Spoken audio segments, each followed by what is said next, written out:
السلام علیکم۔ کریٹیو مسلم چینل میں آپ کو خوش آمدید۔ ہمارا آج کا موضوع ہے علم کی فرضیت اور فضیلت۔ علم کے معنی ہے جاننا اور آگاہ ہونا۔ اللہ تعالیٰ کے اپنے بندوں پر بے حد احسانات ہیں، جن میں سے ایک احسان علم ہے جو اس نے اپنے بندوں کو عطا کیا۔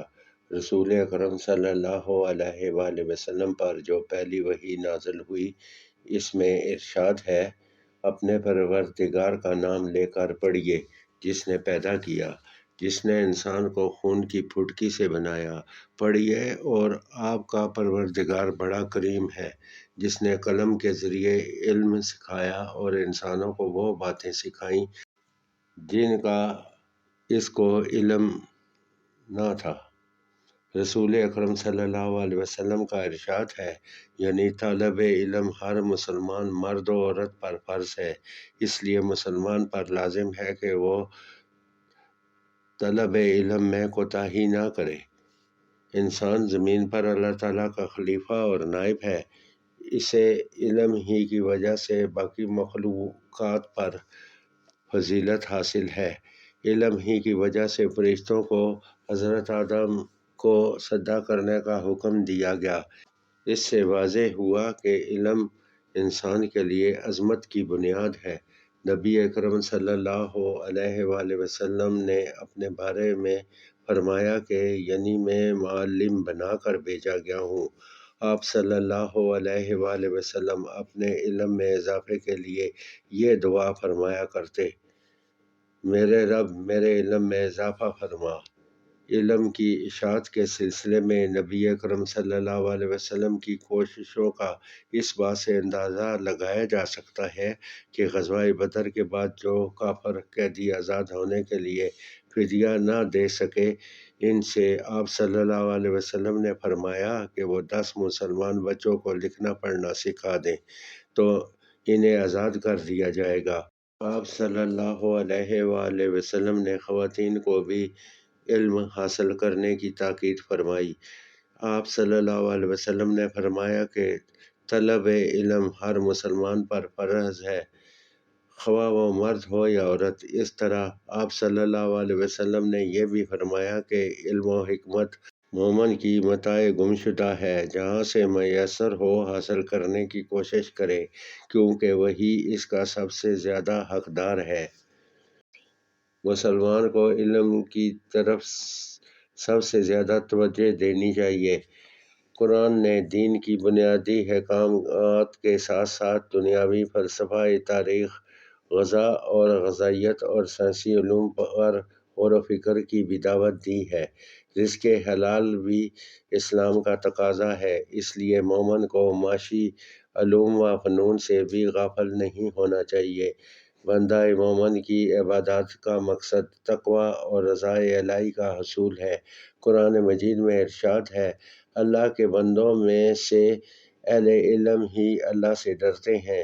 یہ بھی ضروری ہے کہ جو علم حاصل ہوا ہے اسے آگے پھیلایا جائے اور دیے سے دیا جلایا جائے۔ رسول اکرم صلی اللہ علیہ وآلہ وسلم نے فرمایا، مجھ سے ایک آیت بھی سنو تو اسے آگے پہنچا دو، اس کی تبلیغ کرو۔ اس طرح آخری حج کے موقع پر ارشاد فرمایا، جو حاضر ہے وہ اس تک میری یہ تعلیم پہنچا دے جو یہاں نہیں۔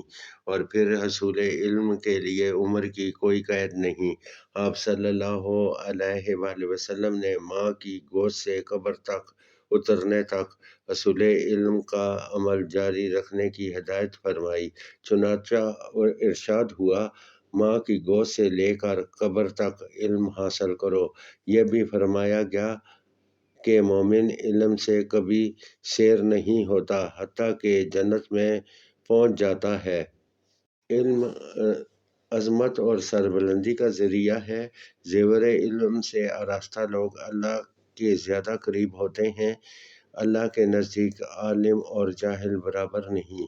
قرآن مجید میں ارشاد ہے کہ کیا وہ لوگ جو علم رکھتے ہیں اور وہ لوگ جو علم نہیں رکھتے برابر ہو سکتے ہیں؟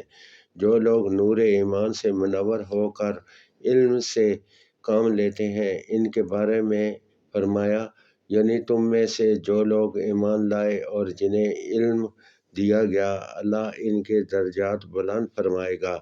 ایک مرتبہ رسول اکرم صلی اللہ علیہ وآلہ وسلم مسجد میں تشریف لائے۔ وہاں دو مجلسیں ہو رہی تھیں، ایک حلقہ ذکر تھا اور دوسرا حلقہ علم۔ آپ صلی اللہ علیہ وسلم نے دونوں کی تعریف کی اور پھر علم کی مجلس میں شریک ہو گئے اور فرمایا کہ یہ پہلی مجلس سے بہتر ہے۔ مختلف روایات میں علم کی اہمیت کچھ اس طرح ہے: علم حاصل کرو، اللہ کے لیے علم حاصل کرنا نیکی ہے، علم کی طلب عبادت ہے، اس میں مصروف رہنا تحقیق اور بحث و مباحثہ کرنا جہاد ہے، علم سکھاؤ تو صدقہ ہے، علم تنہائی کا ساتھی، فراخی اور تنگ دستی میں رہنما، غمخوار دوست اور بہترین ہم نشین ہے، علم جنت کا راستہ بتاتا ہے۔ علم جسم کی توانائی اور قوت ہے۔ علم کے ذریعے انسان فرشتوں کے اعلیٰ درجات تک جا پہنچتا ہے۔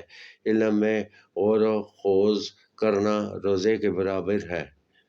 اسلام اپنے ماننے والوں کو درس دیتا ہے کہ علم کی تلاش میں نکلو اور حکمت کے موتی جہاں سے ملیں انہیں حاصل کرو۔ علم کی فضیلت اس امر سے بھی ثابت ہوتی ہے کہ اللہ نے ہمیشہ حکومت اور سلطنت سے اسی قوم کو سربلند فرمایا جسے علم و عمل میں برتری حاصل تھی۔ اسی اصول کی بنا پر حضرت آدم بھی ملائکہ پر فضیلت لے گئے۔ علم ہی کی بنا پر مسلمان تمام دنیا پر چھا گئے تھے، مگر جب انہوں نے قرآن کی تعلیمات کو چھوڑا اور علم کی روشنی سے دور ہوئے، زوال کا شکار ہو گئے۔ رسول اللہ صلی اللہ علیہ وسلم روزانہ صبح و شام جو دعائیں مانگا کرتے تھے، ان میں سے ایک یہ بھی ہے، یعنی اے اللہ میں تجھ سے نفع دینے والے علم کی درخواست کرتا ہوں۔ اسی طرح یہ بھی مسنون دعا ہے کہ اے اللہ جو علم تو نے ہمیں دیا ہے اسے ہمارے لیے مفید بنا اور ہمیں ایسا علم عطا فرما جو ہمیں نفع پہنچائے۔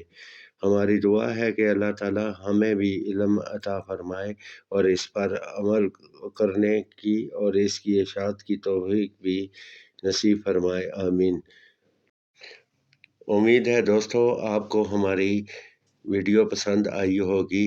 ہمارے چینل کو سبسکرائب کیجیے گا اور ہماری ویڈیو کو لائک کیجیے گا۔ آپ کا بہت بہت شکریہ۔ خدا حافظ۔